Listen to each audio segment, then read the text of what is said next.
Well, Overwatch 2 just released some patches, and I didn't expect it. But, we're gonna go over the changes for the mid-season 3 patch stuff. First order of business, Doomfist got a buff in the form of a Saitama skin.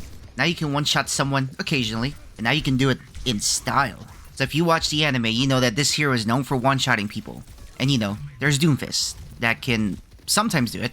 But along with the Saitama skin, there's some other characters that got some skins from this collab too. Soldier got this cool Moomin Rider skin. I like it. This Genji skin really creeps me out. A lot of people say he should have been Speed of Sound Sonic, and I kinda agree. But both Genos and Genji have a lot of cybernetics, so lore-wise, it does make sense. But still, the skin's not as bad. However, the Kiriko skin is whack as hell. I am not a fan of this skin. The only thing they did for her is just gave her a wig, and just changed the color of her clothing.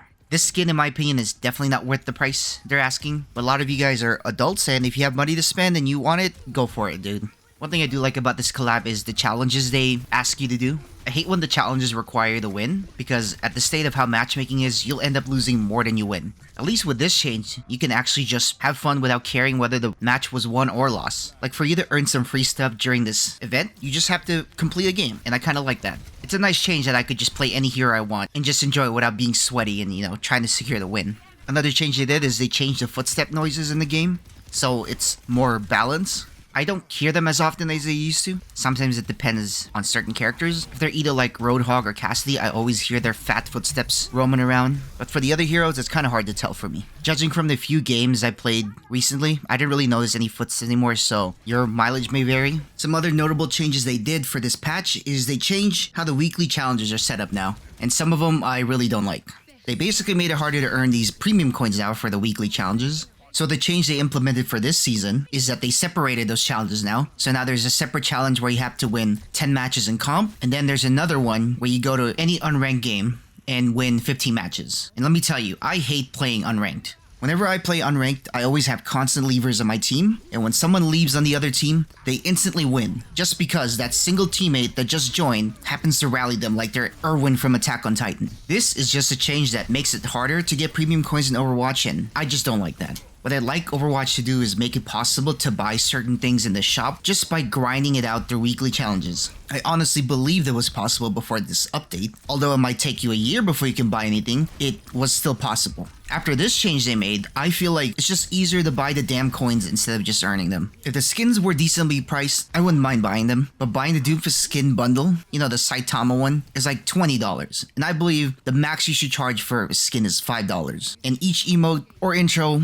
could be at least $1 or $2. If I saw these prices in the store, I'd actually be more likely to buy them. But $20 is just way too damn outrageous. I can buy so many other things with that amount of money. I might be overreacting with the free premium coins you might earn from the weekly challenges, but the other likely reason that they made this change towards the weekly challenges is to keep people playing longer. Here's the problem with that. That wouldn't be such a bad thing if this game wasn't so frustrating to play. You really have to take small sips from this game just to enjoy it at its fullest. It's because the longer you play this game, the more likely you are to be put in matches that will just straight up ruin your day. When that happens, the best thing to do is just to get off and play another game for a bit. And if you're feeling less tilted, maybe return to Overwatch. But now that they actually changed the challenges, I feel like I'm being forced to play a game that already ruined my day because the challenges are incentivizing me to play longer.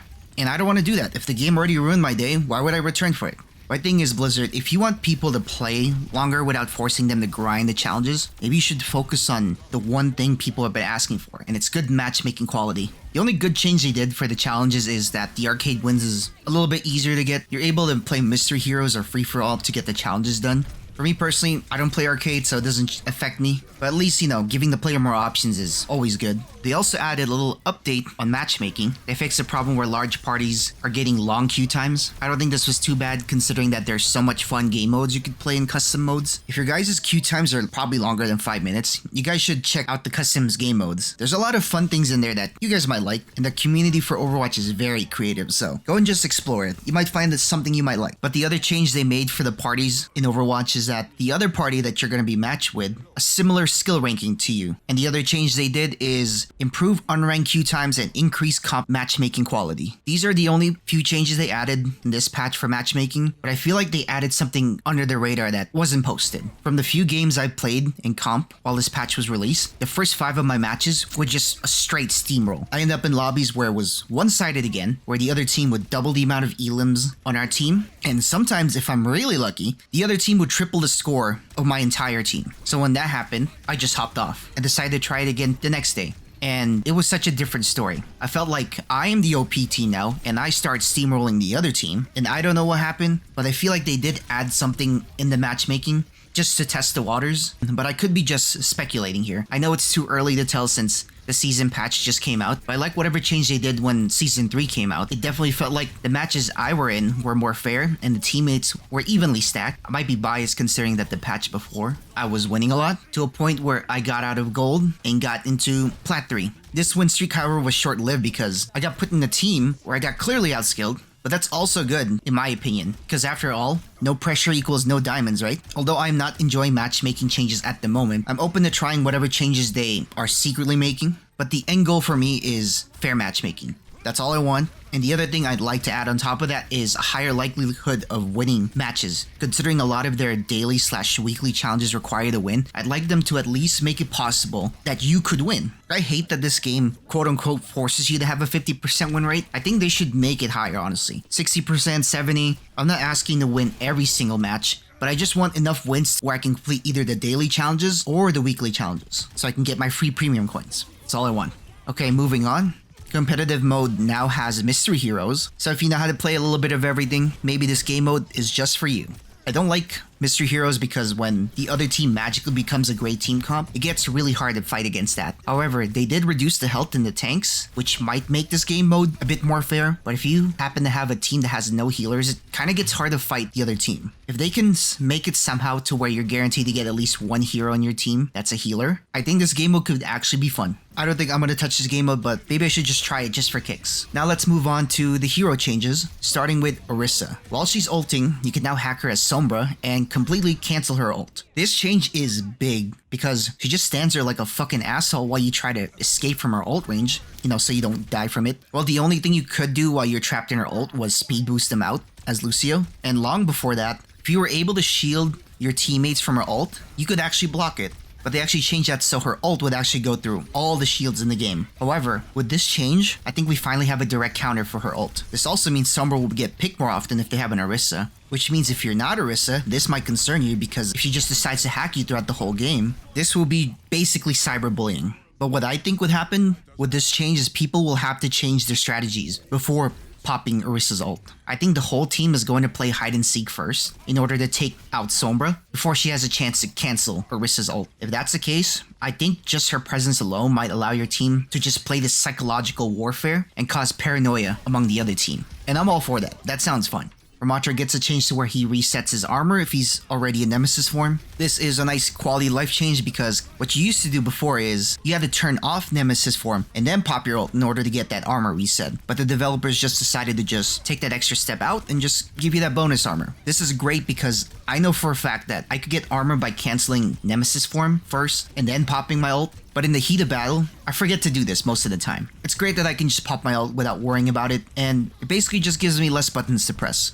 Next up is Roadhog. They reduced his cooldown to 6 seconds, but to balance this, that countdown timer won't start ticking until the animation is done. I don't think this will change anything because if he goes through the full motions of like hooking people in, shooting them, meleeing him, I feel like it would be the same as before the patch. But one thing I do know is for the people that aren't good with reeling people in like me, I'll get more chances to go for hooks more often because my problem when I play Hog is when I try to hook someone, I always miss and I just end up throwing my hook towards a wall. So with this change, even though I miss 99% of my hooks, the only hooks you miss are the ones you don't take. So if that's the case, I might end up getting lucky with one of my hooks and just displace them somewhere where they shouldn't be. For Hammond, they gave him quality of life change and nerfed his ult a bit. So I guess the 1 second arm time for his ult was too good, so they changed it. I guess a lot of people didn't have enough reaction time to do something about it, so they just increased the time a little bit to 1.25 seconds. The other change they did for Hamster was something I didn't know. I didn't know his hook had a timer now. I just thought you could infinitely tether this stuff like your Spider-Man, but now they added a little animation to let you know if you're getting close to that limit to where the hamster will just detach the hook. Next up, Zarya's bubble time is now reduced, which means she'll get her bubbles more often, sadly, but it's not too bad. If your team has a hard time focusing Zarya down, this might be a bad change to some. However, if the team knows to focus Zarya after she uses up her last bubble, I think your team will be fine. I still don't think this will affect her pick rate. She will probably still be situational at best. Ashe had this great change so that if you shoot someone while Bob is active, Bob will switch targets and help focus the targets you were shooting at. If you guys didn't know, that's how Torb's turret works. If you shoot a target that's different from the one that it's already focusing on, it will actually switch targets and prioritize the one that you were shooting at. So now, if Bob's active, you can do something skillful where you and Bob might coordinate and focus down the hero that is a high priority, like a Mercy pocketing a Pharah or just some other low target that is just out in the open.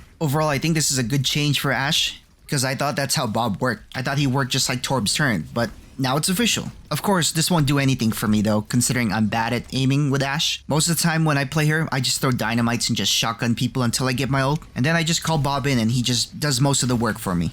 Alright, next up, Hanzo's cool lunge thingy was decreased, so this means he'll lunge more often. I think a lot of people can actually use this ability more to close the distance. So let's say there's a target trying to run away from you. The smart thing to do now is, as they are trying to run away, you can use your lunge to close the distance and hit them with a body shot, or if your 14% accuracy kicks in, you could nail them with a headshot. And if you try this in the practice range, it really does come off a cooldown pretty quick. I think one thing we could probably expect from this change is Hanzo will be just lunging everywhere he goes now. Mei had to change her ult to where the time it takes for her to just throw the damn robot thing is now decreased. I don't know if it will make a big difference, but if you're a Mei one trick, this might matter to you. When I did my testing in practice mode, it definitely felt significantly faster, but for the general population, I don't think you will notice the 0.1 difference. Pharah's jump jet is now influenced by direction input, which means that if you activate her jump jet ability, you can move in any direction and it'll still have that same predictable arc. Now this might make her job of taking down Pharah a little bit harder, since she can now control what direction that jetpack goes, but the arc is still the same. So if you have the arc memorized in an aim trainer or something, I think you could still force her to reposition or just eliminate her there and then. Sojourn kinda got a buff.